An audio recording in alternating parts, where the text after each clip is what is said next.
त्यो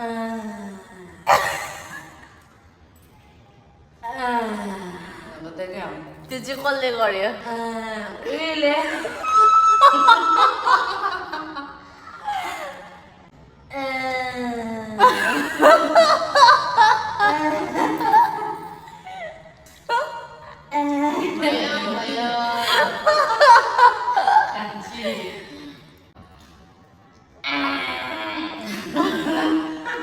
अरे कहना क्या चाहते हो? आलु इस्कुस पोटलको सब्जी बनाएको गुन्द्रुकको रस माम पानी। हेलो नमस्ते सबैजनालाई साथीभाइहरू सबिना चामलिङ राई भ्लगको यसमा सबैजनालाई स्वागत छ। अन्त यो पछाडिको यस्तोहरू हरियो लेउहरूलाई इग्नोर गरिदिनु होला किनकि अब अर्काको घर आफ्नो घर बनाएर बसिरहेको छु है, यस्तै छ जिन्दगानीमा। अन्त यो लुगाहरू पनि प्लिज है नराम्रो नभनिदिनु होला किनकि गर्मीले गर्दाखेरि चाहिँ यस्तै छ अब।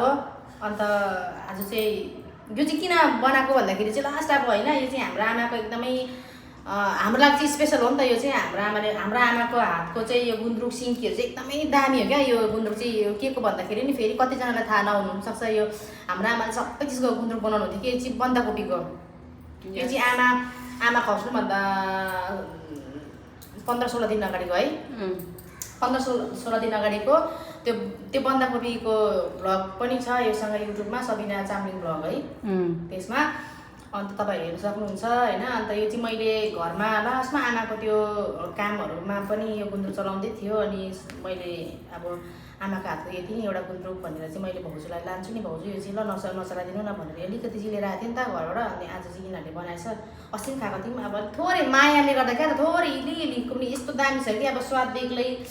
हाम्रो आमाले सबैको इस्कुसको फर्सीको लौकाकोहरू पनि सिन्की बनाउनुहुन्थ्यो, यस्तो दामी अब घरमा बनाएर सबैजना गाउँघरमा पनि बाँडिदिनु हुन्थ्यो नि त। लौका इस्कुसको क्या मन पराउँथ्यो अब गाउँघरकोले पनि कस्तो दामी हुँदो रहेछ भनेर सधैँ हाम्रो आमा चाहिँ बनाएर हामी मात्रै खाने होइन नि त, आमाले सबैजनालाई चाक भनेर दिनुहुन्थ्यो नि त। त्यही भएर आज यो सिन्की यो गुन्द्रुक देख्दाखेरि चाहिँ मलाई पुरा आमाको याद आयो नि त होइन। अनि यो चाहिँ लास्ट अब बनाइदिएको मैले आमाको याद, आमाको सम्झना, आमाको माया यति नै छ हामीसँग। गुन्द्रुक फारो गरेर चाहिँ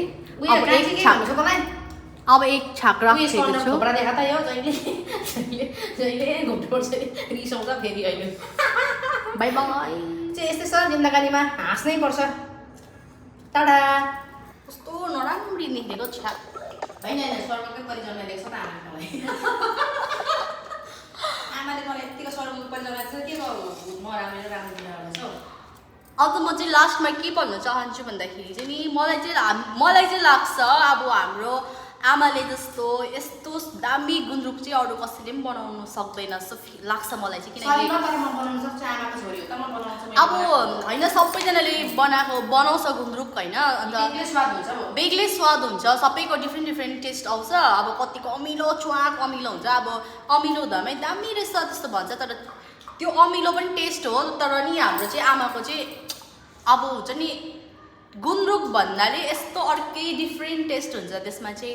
सायद आमाले लभ माया गरेर पनि बनाएको, आमाको राम हनुमानजीको फौजीले खाओस् भनेर होइन। अन्त चाहिँ यस्तो टेस्टी हुन्छ कि आमाले बनाएको चाहिँ साँच्ची भनेको। मैले अरूले बनाएको पनि किनेर खाएको छु होइन अब बाहिरतिर बस्दाखेरि, तर टेस्टी नै हुँदैन त्यो हुन्छ नि। अब आमाले खाएको है कालो कालो मैला हुन्छ, आमाले बनाएको चाहिँ कैलो मजा मिठो हुन्छ। सबैले बनाउँछ गुन्द्रुक, तर हाम्रो आमाको हातको जस्तो स्वाद चाहिँ हुँदैन साँच्ची भनेको। यो चाहिँ म ठोकेर भन्नु सक्छु यो चाहिँ। तर हाम्रो चाहिँ आमाले चाहिँ गुन्द्रुक किनेमा यस्तो चुम्मेश्वरी टेस्ट बनाउँछ कि। Thank you by.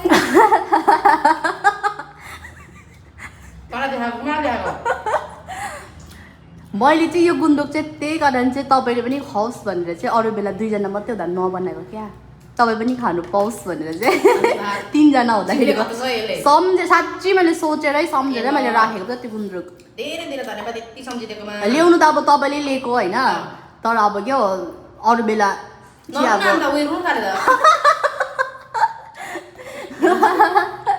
देखियो यतिको सोच्छु म। धन्यवाद माया गरेकोमा। कस्तो अरे यस्तो गरेको क्या त्यो चाहिँ कसले गर्यो उयोले उयो स्टार्टरमा क्या स्लोमा गर्ने क्या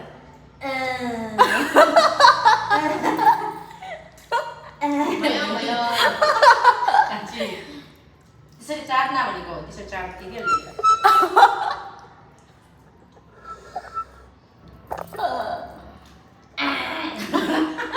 हाम्रो किचनको कलर मात्रै यस्तो रहेछ हौ अरू त सबै राम्रै छ हामी रोक्न त सफा छ अरू त सबै आन्टीले पनि बस्नु दिएको घरमै किचनको हालत मात्रै यस्तो रहेछ हौ कलर गरिदिएको भए त नयाँ हुन्थ्यो नि